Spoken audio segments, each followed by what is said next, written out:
Nous voilà en gare pour partir directement à Planquette. Donc je vais arriver à Saint-Brieuc.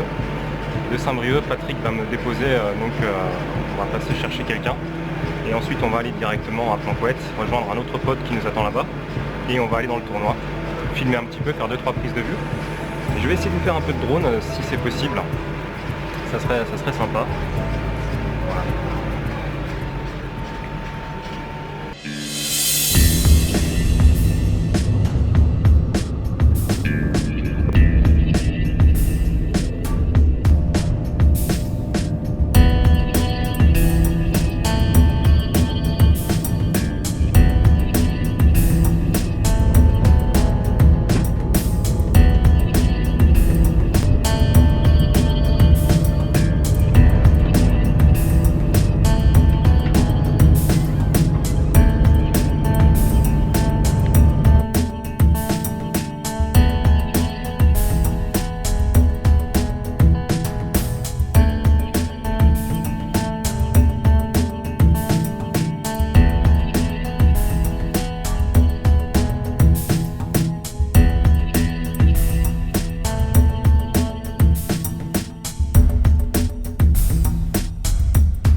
À la gauche de l'écran, on peut donc voir Sébastien Feller, un GMI à 2600 FIDE, 2602 pour être précis, et qui a fini donc deuxième de tournoi de Planquette, édition 2015, donc de l'année précédente. Et il est en train de jouer contre le maître international roumain, Lucian Philippe, qui est maître international et qui, quant à lui, a été vainqueur de l'édition précédente en 2015, donc devant Sébastien Feller. Il faut savoir qu'on est ronde 8 du tournoi et que les deux joueurs sont en side note après 5 heures de jeu. Donc là, Sébastien Feller a un pion sur A7 qu'il va essayer de valoriser, qu'il veut essayer de pousser dans de bonnes conditions, mais avant ça, il va y avoir tout un tas de tentatives de débordement qui vont échouer. Donc vous allez voir par exemple que depuis cette position qui semble complètement égale, si vous la mettez sur le logiciel, Sébastien Feller va mettre la pression et va accentuer la pression jusqu'à obtenir finalement une finale dans laquelle des pièces auront été échangées et donc dans une finale complètement favorable puisque le pion pourra être valorisé. En fait, la grande idée dans ce type de finale, c'est que il faut échanger les tours pour les blancs. Il faut échanger les tours et mettre le cavalier de façon à bloquer l'action du fou noir qui est situé en H1. De façon, par exemple, avec un cavalier sur G7, sur B7, un cavalier sur B7 permettrait au pion A d'être poussé sans que le fou ne puisse contrôler la case de promotion. C'est l'idée générale de ce type de finale. Et donc vous allez voir que dans la partie, Sébastien Feller va réussir à mettre en place un plan qui permettra justement de jouer de cette manière, ou en tout cas de menacer fortement ceci. Alors il faut voir aussi que la structure à l'aile roi est intéressante. Donc on peut voir qu'il y a deux pions noirs, donc on peut se dire que les noirs peuvent peut-être passer leur pion F. Ce qui paraît compliqué, c'est vrai, parce que le roi est quand même un petit peu dans les courants d'air ici, avec la tour qui est sur G7, le cavalier qui peut bondir et donner échec à peu près partout. Donc c'est quand même pas une position hyper facile à jouer pour les noirs, qui voudraient pouvoir déplacer leur roi de façon à pousser le pion F sur F4 par exemple, ce qui serait une idée totalement logique ici. Et vous allez voir que techniquement la partie va se terminer suite en fait à un blocage des pièces et à la possibilité pour le roi blanc d'aller récupérer à peu près tout ce qu'il veut suite à une paralysie des pièces noires qui seront cantonnées à la protection de la case de promotion sur A8. Donc tour échec.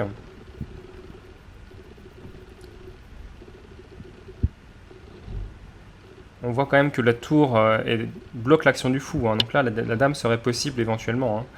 C'est ça qu'il faut quand même bien regarder. Donc du coup, roi D8 avec la possibilité maintenant peut-être hein, de faire dame. Puisque le fou est bloqué par la tour en C6.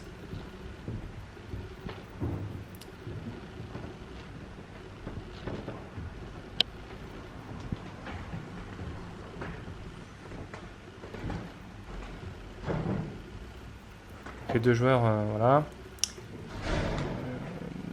Coup répété du côté des noirs. Et cavalier. H3 avec la colonne G qui est prise par la tour blanche en G7. Hein. Le roi est un petit peu dans les courants d'air, comme je vous le disais. Il faut faire attention aux menaces de fourchette, par exemple sur F2. Si jamais roi E6 est joué. Donc là, il n'y a pas 36 000 solutions. On veut quand même jouer. Voilà. On veut aussi menacer peut-être des réseaux de maths à terme, on ne sait pas trop, mais on veut surtout pousser le pion. Donc tour échec. Attention, surtout pas. Faut faire très attention où on met le roi, surtout pas d'échec du cavalier qui pourrait être vraiment fatal.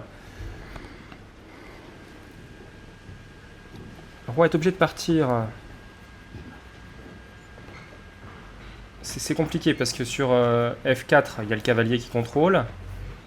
La tour contrôle la colonne E. Il n'y a pas non plus tant de cases que ça de disponibles. Ok, roi F6.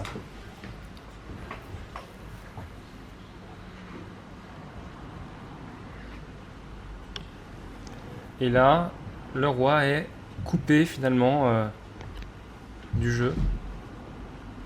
Le roi noir est coupé du jeu à cause de la tour sur la colonne E. Et donc cavalier F4 qui attaque notamment le pion H5, mais surtout qui bloque le pion F hein, ici. C'est un peu compliqué. Ce qui complique parce que en fait les noirs ne peuvent pas monter. Hein, on voit que la cinquième est indisponible. Il y a le pion H4 qui bloque la cinquième. Tour échec. Donc du coup les noirs n'ont plus beaucoup de jeux. Tour échec. À première vue c'est un coup intéressant. On va voir dans la partie que finalement c'était pas forcément la meilleure solution. Ok, on met la tour en face. On va quasiment forcer l'échange. C'est fait. Tour prend. Et ici roi prend. Et maintenant, l'idée c'est que si on peut installer par exemple le roi sur D6 et le cavalier sur D5, on pourra faire dame. Donc c'est extrêmement dangereux. Donc voilà, il faut tout de suite revenir avec le roi sur E6, sur E5 pardon, pour empêcher le cavalier de venir sur cette case blanche qui permettrait donc au blanc de faire dame. Et donc là maintenant l'idée c'est aussi de pousser le pion noir. Avec la protection du roi, évidemment. Là, c'est une fin de partie très intéressante avec des idées absolument lumineuses. Notamment du côté de Sébastien Feller. Et cavalier échec. Cavalier échec. Sur G6. Et la question est posée. On ne peut pas jouer roi E6, sinon il y a dame. Hein, attention. Je dis roi E4, pardon. Sinon il y a dame. Sur échec. Hein. Récupération du fou, mais enfin, ce serait complètement perdu. Donc il faut partir d'une case de protection du pion en fait, hein, parce qu'on veut pousser le pion sur F4. Et bien du coup, on va pas pouvoir le faire. Ça c'est compliqué. C'est très compliqué parce que ici, si on joue roi F6, on pourra jamais revenir sur G5. Donc finalement, le seul coup quasiment, c'est de jouer ce fameux roi E4. Roi D4, pardon. Et le problème de roi D4, c'est que maintenant il peut y avoir une idée assez simple de faire tout simplement cavalier F4, cavalier prend H5. Et on voit pas trop comment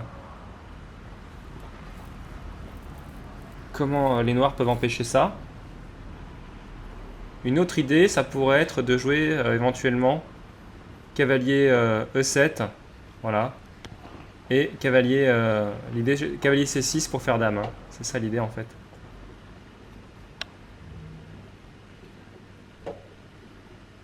Ok.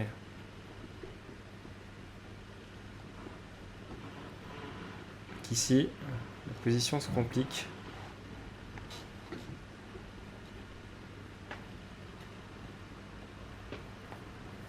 La position se complique parce que si F4 est joué, dans ce cas-là, le cavalier pourra venir sur G6 récupérer le pion, puisque si F3 est joué, on peut faire dame avec les blancs. Donc dans tous les cas, de toute façon, la position noire est paralysée et les pions de l'aile roi vont tomber. Puisque même si fou F3 a été joué un jour, on ne pourra jamais reprendre un cavalier qui prendrait sur H5, étant donné qu'il y aurait dame sur A8. Donc en fait, je dirais que d'un point de vue théorique, la finale est complètement perdante. Et c'est pour cette raison que, en toute logique, le MI roumain, Lucian Philippe, vainqueur de l'édition précédente, va abandonner cette fois-ci sur cette position irrécupérable. Voilà. Donc les deux joueurs se serrent la main, signent les feuilles de partie. Et un peu dépité, Lucian Philippe va quitter la table suite à malgré tout une très belle partie de sa part, qui se sera terminée finalement de façon un peu défavorable pour lui, puisque Sébastien aura réussi à lui poser les bonnes questions jusqu'au bout et à le maintenir sous pression, à lui maintenir la tête sous l'eau et donc à prendre le meilleur sur lui.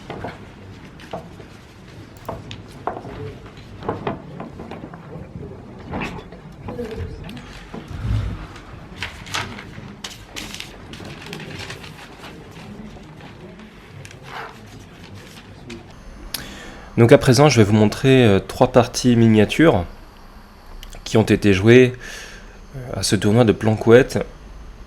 Et donc la première partie, vous allez voir, va se terminer en seulement 8 coups, avec un échec et mat à la clé. Donc D4, D5, C4 et E5 contre Cambi Albin. D prend E5. Et ici, les noirs jouent donc D4 pour contrôler la case C3. Suite au pion qui a été sacrifié en E5. Donc c'est la compensation, on va dire, d'avoir sacrifié ce pion. Cavalier F3 menace doublement le pion D4. Cavalier C6 protège. Et ici, fou G5. Alors dame prend G5 ne marche pas, puisqu'après cavalier prend G5 sur fou B4, il y aurait cavalier D2. Ou cavalier C3 même peut-être. Donc fou E7. Fou prend E7, dame prend E7. Et ici, cavalier prend D4, et on commence à sentir un petit peu l'idée. Après, cavalier prend E5. Les blancs se trompent et commettent une erreur, ils veulent protéger le pion C4 avec le cavalier, ils jouent cavalier D2. Et ici, avec les noirs, quel est votre coup? C'est symptomatique, hein. Quand la dame est en plein centre, on exploite un clouage suite à une découverte. Et dans ce cas-là, c'est cavalier D3, échec et mat. Le désir, c'est de vous rendre plus fort. Voilà donc pour cette première partie miniature. On va passer à la seconde partie. Dans cette deuxième partie miniature, c'est une Scandinave qui est à l'honneur avec E4, D5, E prend D et cavalier F6. Fou B5, fou D7, fou C4 pour protéger le pion D5, c'est théorique, de même que fou G4, qui va forcer les blancs à affaiblir cette fameuse diagonale ici. Donc F3, fou F5, on est encore dans la théorie, et C3. Ok, la récupération du pion paraît compliquée. Après dame B3, on voit des motifs de double attaque. Donc ça paraît un peu compliqué de jouer cette position avec les noirs. C6, fou prend D5, dame prend D5 et dame prend B7 avec deux menaces. La première, c'est de prendre la tour, et la deuxième, parfois, c'est d'amener la dame sur C8 pour mater. Fou C2. Les noirs cherchent peut-être du contre-jeu avec des échecs perpétuels ici, mais c'est très compliqué en tout cas à voir. Alors ici, C4 est joué pour dévier la dame. Dame E5 échec. Cavalier E2 par l'échec. Fou D3 qui menace donc le mat ici, mais c'est un peu trop tard puisqu'il y a dans cette position un mat pour les blancs et je vous laisse le chercher. Alors effectivement, dans cette position, le simple dame C8 Échec. Dormir, c'est mourir. donne le ton dans cette partie. Nous allons maintenant passer à la troisième partie miniature. Donc dans cette partie, on va voir une défense, enfin une ouverture espagnole, une Ruy Lopez. Donc E4, E5, cavalier F3, cavalier C6 et ici fou B5, partie espagnole. Cavalier GE7 pour pouvoir reprotéger le pion en cas de prise ici sur C6, que le pion en E5 soit toujours protégé. D4, donc attaque le centre pour les blancs. E prend D4 et cavalier prend D4. Et ici donc les noirs ont joué cavalier E7 et ils vont décider de développer leur fou par l'intermédiaire de G6, fou G7 pour venir taper sur cette diagonale H8 à 1. Donc G6 et cavalier C3. Fou G7. Donc là, jusque-là, c'est assez normal. Cavalier C3 protège la case D5. Fou G7 qui vient attaquer le cavalier. Ok, fou E3 pour protéger. Petit roc. Et ici, dame D2 pour pouvoir jouer ce fameux plan avec H4, H5 et fou H6 pour échanger les fous de case noire.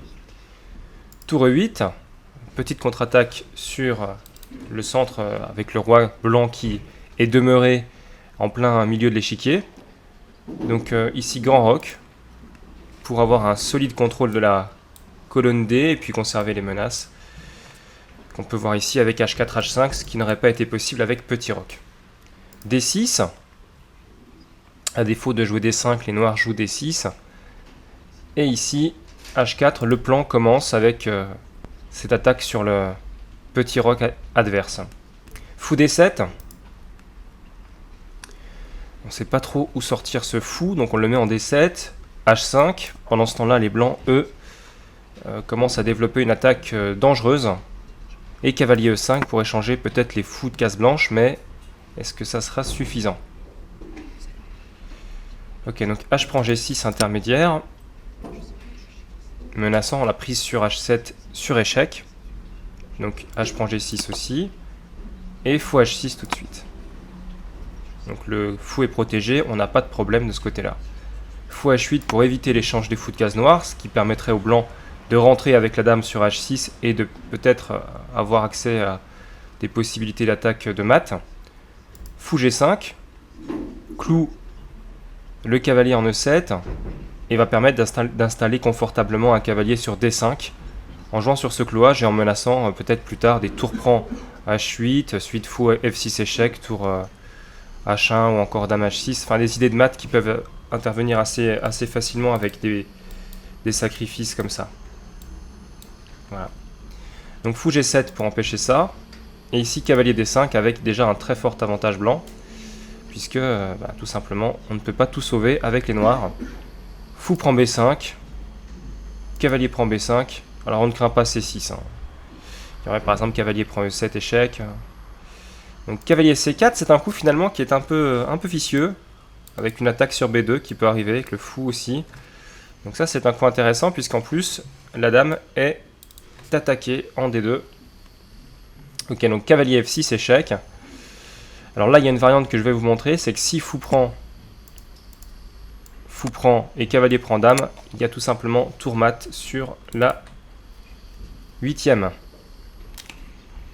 peut pas jouer comme ça. Donc on va jouer roi F8 pour essayer de se dégager finalement de ce réseau de mat. Mais ça paraît pas évident. Dame F4, alors la dame n'est plus attaqué et va peut-être pouvoir pénétrer dans la position noire avec H7 et G8 peut-être. Dame C8, alors attendez, Dame C8 est joué, Dame H4, donc le plan est logique, on veut essayer de rentrer dans la position des noirs ici, alors avec peut-être même des idées de maths avec directement Dame H8 qui peuvent arriver. Et donc voyant cela, peut-être les noirs se décident à jouer cavalier G8, et là je vous laisse chercher. Je vous laisse chercher le coup qui fait mat en 1.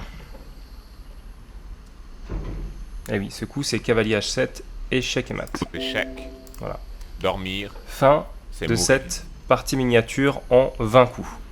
On va voir aussi cette partie bonus, partie miniature qui opposait Namig Gouliev, le GMI, donc un classement à 2577 FIDE, à Dimitri States, donc classement à 2430 et qui est donc maître international.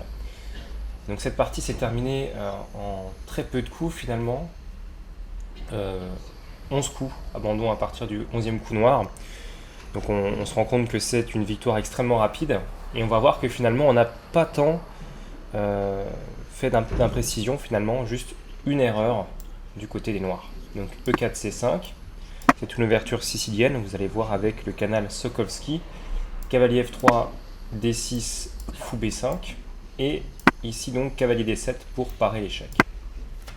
D'accord, donc D4, on est dans la théorie, il n'y a aucun problème jusqu'à maintenant. Cavalier F6, attaque le pion E4, donc cavalier C3 protège. On a développé les pièces, on va pouvoir roquer du côté des blancs. Les noirs jouent A6, donc on a un problème avec ce fou. Si le fou vient en A4, il peut y avoir B5, suivi de C4 qui capturerait le fou avec un espèce de piège de l'Arche de Noé. Donc fou prend D7, et cavalier prend D7 pour protéger le pion C5. Ok, donc petit roc des blancs, E6, donc ça c'est encore une fois totalement logique, il faut essayer de contrôler la case D5, fou G5, on est encore dans la théorie, dame C7, et ici habituellement on joue D5. Avec les blancs, ce n'est pas ce que va faire le GMI Guliev, il va jouer dame E2, donc peut-être une préparation, je ne sais pas. C prend D4, cavalier prend D4, et là il y a plusieurs coups possibles, on a B5 qui peut arriver, cavalier E5, cavalier B6, enfin, c'est plusieurs coups de ce type qui peuvent arriver pour permettre au fou noir de case blanche de sortir, et de trouver du jeu, et de jouer peut-être même fou E7 pour échanger les fous de case noire. Donc ça serait totalement logique. Et là, en fait, c'est une erreur énorme que va jouer Dimitri States, le maître international. Il va jouer H6, un coup qui perd en ligne. Alors, saurez-vous trouver le gain, somme toute relativement complexe dans cette position, mais le premier coup est visible assez facilement. En fait, le premier coup, c'est cavalier prend E6. Ok, donc la dame est attaquée. Et la grande idée, c'est que si pion prend, il y aurait tout simplement en mat, ici sur la case H5. Enfin, H5, G6, dame prend G6, mat. Voilà, donc c'est ça en fait la grande idée de ce sacrifice sur E6. Et donc c'est vrai qu'après cavalier prend E6, dame B8 est joué, qui est le meilleur coup. Le seul problème, c'est qu'ici, on peut tout simplement jouer fou H4 avec la même menace que si pion prend E6, il y aura donc dame H5 qui va mater.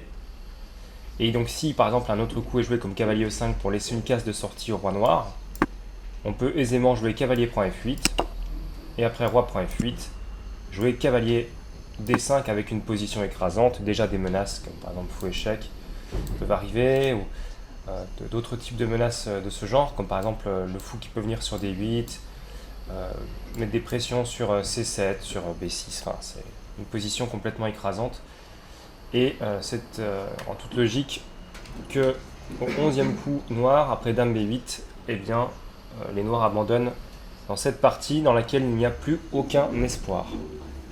Voilà, c'est la fin de cette partie miniature qui a vu donc la victoire éclair du GMI Guliev sur le maître international States.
This is good.